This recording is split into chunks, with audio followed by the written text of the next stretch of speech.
देश के द्वारा जारी विश्व विकास रिपोर्ट में प्रति व्यक्ति आय मानदंड का उपयोग देशों को वर्गीकृत करने में किया जाता है। तो अंतर्राष्ट्रीय मुद्रा कोष, विश्व बैंक, संयुक्त राष्ट्र, उपयुक्त में से एक से अधिक, उपयुक्त में से कोई नहीं। तो इसका आंसर जो होगा विश्व बैंक होगा। विश्व बैंक, विश्व बैंक। 32 नंबर क्वेश्चन है, किसी ऐसे व्यक्ति जिसके पास नौकरी नहीं है और स्पष्ट रूप से बेरोजगार के विपरीत अल्प रोजगारी जो छिपा हुआ हो कहा जाता है। छिपा हुआ रोजगार, प्रच्छन्न बेरोजगारी, अस्थिर बेरोजगारी, उपयुक्त में से एक से अधिक, उपयुक्त में से कोई नहीं। तो इसका जो होगा आंसर छिपा हुआ बेरोजगारी।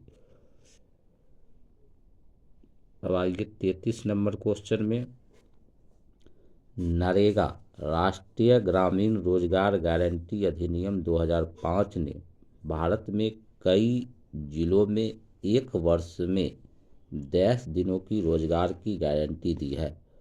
तो इसका पहला ए ऑप्शन है 100 दिन, बी 150 दिन, सी 90 दिन और डी उपयुक्त में से एक से अधिक, ई उपयुक्त में से कोई नहीं। तो इसका आंसर जो हो जाएगा 100 दिन। 100 दिन। अब अगले प्रश्न की ओर चलते हैं। अगला प्रश्न जो है निम्नलिखित में से कौन सा कथन बहुराष्ट्रीय कंपनियों के बारे में सत्य है। 34 नंबर क्वेश्चन, बहुराष्ट्रीय कंपनियां हमेशा लोकल स्थानीय निर्माता के साथ संयुक्त रूप से उत्पादन स्थापित करती है। ये भी सही है। बहुराष्ट्रीय कंपनियां अपने साथ प्रौद्योगिकी तकनीक ला सकती है। ये भी सही है। एक बहुराष्ट्रीय कंपनी वह है जो एक से अधिक देशों में उत्पादन का स्वामित्व या नियंत्रण करती है। ये भी सही है।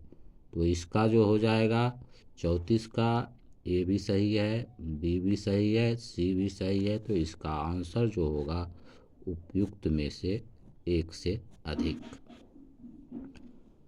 अब है 35 नंबर क्वेश्चन जो है, गरीबी रेखा के बारे में निम्नलिखित में से कौन सा सत्य नहीं है। तो भारत में स्वीकृत औसतन कैलोरी आवश्यकता ग्रामीण क्षेत्रों में प्रति व्यक्ति प्रतिदिन 2400 कैलोरी है। ये तो सही है। दूसरा, इसका अनुमान आमतौर पर हर 5 साल में लगाया जाता है।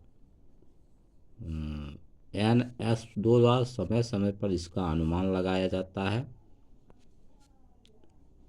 उपयुक्त में से एक से अधिक, उपयुक्त में से कोई नहीं। तो इसका जो भारत में स्वीकृत औसतन कैलोरी आवश्यकता ग्रामीण क्षेत्रों में प्रति व्यक्ति प्रतिदिन 2000 कैलोरी है। ये सही है। NSO द्वारा समय समय पर इसका अनुमान लगाया जाता है। ये भी सही है। इसका अनुमान आमतौर पर हर 5 साल में लगाया जाता है। ये सही नहीं है। तो इसका आंसर जो होगा ये 35 नंबर क्वेश्चन का। अब चलते हैं next 36 number question. 36 number question में जो है, कृषि विपणन की व्यवस्था में सुधार हेतु भारत सरकार द्वारा अपनाया गया नीतिगत उपाय क्या है। निगम मूल्य, हरित क्रांति, सार्वजनिक वितरण प्रणाली, उपयुक्त में से एक से अधिक, उपयुक्त में से कोई नहीं। तो कृषि विपणन की व्यवस्था में सुधार हेतु भारत सरकार द्वारा अपनाया गया नीतिगत उपाय क्या है। कृषि विपणन की व्यवस्था में, इस क्वेश्चन को हम छोड़ देते हैं, अभी डॉट में रखते हैं।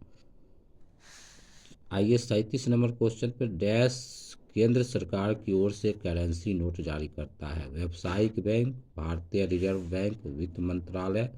उपयुक्त में से एक से अधिक, उपयुक्त में से कोई नहीं। तो इसका आंसर होगा भारतीय रिजर्व बैंक। 38 नंबर क्वेश्चन, जीविका योजना के बारे में निम्नलिखित में से कौन सा कथन सत्य है। इसका उद्देश्य ग्रामीण गरीबों को सशक्त बनाना है। यह भी सही है। जीविका परियोजना 2022 से शुरू की गई है।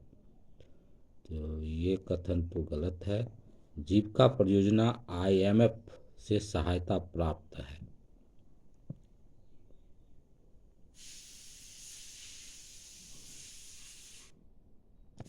ये भी क्वेश्चन डॉट में रखते हैं। तो आज के लिए इतना ही। फिर अगले नेक्स्ट दिन फिर अगले दिन इसका क्लास चलेगा इकोनॉमिक्स का।